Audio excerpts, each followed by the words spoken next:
Thank you everybody for coming today. My name is Eddie Waters, as you know. So today I'm going to talk about privacy. February 2012 article published in the New York Times talked about a 6-year-old girl and her father who regularly shopped at Target. The father was surprised when he was bombarded by ads for baby products. It turned out Target had developed algorithms that had predicted that his daughter was pregnant before she even knew that she was pregnant. And Target's analysis revealed that pregnant women tend to buy unscented shampoo and lotion because their sense of smell becomes so prominent. So obviously, have you guys all noticed that some ads on different websites that you visit seem to be a perfect match for your interests, like more and more so? It's not a coincidence. The easiest way for companies to find out your likes and habits is keeping a close eye on your behavior. And there's big money in doing so. Now think about your own life, where you go, who you talk to, what you do. There's things that you'd like to keep private, not because you haven't done something wrong or you have something to hide, but because privacy is your right and it should be valued and protected. Now, a few years back, I decided to stop using Facebook. My page still exists, but it's impossible to actually erase your Facebook page. You can only deactivate it. But the reason I stopped using Facebook was that I just sort of wanted to, I felt like that's my only way to maintain any kind of privacy was just to not be on it all the time. It felt weird to me to always have to be on it. So today basically I want to talk about how we interact with digital technology and how it affects our privacy and what you can do to protect yourself. Not that you necessarily have to protect yourself, but so first thing I want to talk about is something called big data. Basically, big data refers to the vast quantity of personal information that's collected, stored and analyzed by corporations. Facebook actually has algorithms that can predict whether you're going to break up with your spouse or break up with your boyfriend before you even know that you're going to do it. They spend a lot of money to try to figure out people's behavior. Basically, they call big data the new oil because it fuels so many media companies like Facebook and Snapchat, and it just basically allows them to really target you specifically to what your needs are and basically kind of point you in that direction. Anytime you use a credit card, apply for a job online, do a search or post on Facebook, big data is collected that can lead to unwanted personal disclosures, identity theft, and discrimination. The concern is whether or not companies should be collecting this information, what they'll do with it, how secure it is it, how accurate is it, and who can it be sold to. According to actually an article that just came out this month, 2008 article in the Chicago Tribune, this company, Cambridge Analytica, you might have heard about it in the news. It's a data collection firm. Basically, they obtained data from 50 million Facebook users' profiles, designed a personality quiz targeted to those users, and used the results to develop a social media strategy that completely interfered with the 2016 election. So our personal privacy has real-world implications. Now, I'd like to talk about how the devices and the apps that we use make it all too easy for companies to collect our big data.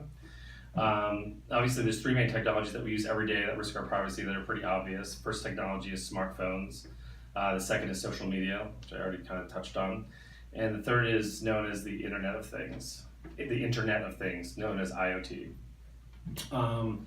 Basically, your smartphone is constantly tracking and recording, where you are, as you know, who you talk to, and text and videos, the pictures we post, all that information, even if you don't know that it's basically, that you're not necessarily sending it to people. Just the fact that it's on your phone, the phone companies have access to all that information, and they can basically take that information, and if the government tells them to, they can figure out a way to get it off your phone, even if you don't actually export it or get it, send it to somebody.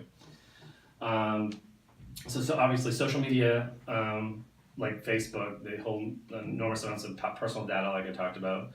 When we enter data about our personal lives and our preferences and our likes and everything, even our relationships to others, even if we're careful about the information that we put up there, the fact that we're friends with certain people, there are all kinds of algorithms and analytics that basically can find out exactly the kind of person that you are just based on who your friends are and the kind of interactions that you have with them. So even if you're careful, the way that you're interacting or the way that people are interacting with you really makes a big difference in terms of companies being able to kind of invade your privacy. The third thing is that the Internet of Things, or IoT, is basically it's made up of technologies that are a little bit newer. Things like Fitbits that people use, to basically monitor your physical activity, smart refrigerators, that sort of thing. Basically, all that data that's coming up of these, you're not actually going online, but they're basically kind of all this information is going up to the cloud, and because of that, there's even less security on those sorts of things than there is when you go on your phone or when you go online, because basically there's just, when they designed those sorts of things, they didn't really design any kind of like privacy protocol in them at all. So not that it's a big deal to know, how many steps you're doing, but all this kind of information, unless you actually, it's still your information. So if you, you should still have a right to know whether or not somebody, can use it or not. So basically, one thing I want to talk about now is there's a couple different ways that you can protect your personal information. One is using a virtual private network, or a VPN. That's one way that you can maintain your privacy. Another one is just staying away from websites that aren't secure, and I can talk about that in a second. VPNs, basically, what they do is they just encrypt your information. They create like a secure encrypted connection between your computer and like your phone or tablet, and it basically prevents anyone else from seeing it. The problem with VPNs, even though they sort of protect you on some level, is the companies that are actually coming up with the VPNs, they're not really secure. Like, there's a potential that they're not very secure, because there's a lot of companies out there that are trying to get into that business. So if somebody, if you see something that says VPN but it's free, like that's kind of like one thing to maybe tip off that maybe if you're sending your information to like one other place other than just the web, like it's almost worse in a way. So it's not great news, I guess, in terms of staying secure. Another one is just, which is pretty much becoming a little bit more common, is bigger companies, you've got different websites that have HTTPS, that S at the end stands for secure, obviously. Any website that doesn't have the S on the end, and a lot of computers are kind of set up now, they'll tell you, like, do you really want to go to this, this page? They'll actually give you like a little bit of a warning.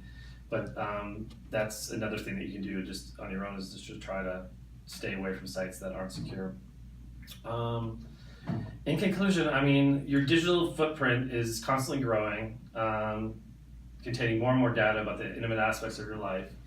Even if you have nothing to hide, your right to privacy is the thing that should be valued and protected. According to a March 2017 article on Newsy, corporations can now buy and sell your online history without your consent. The Senate recently voted to get rid of broadband privacy rules across the board. So this means that Verizon, Comcast, AT&T, and others can collect any information on your internet usage, like where you sleep, health questions, personal finances. They can sell that data to advertisers without your knowledge. So privacy is about choice, the choice to reveal and not reveal details about yourself and your life.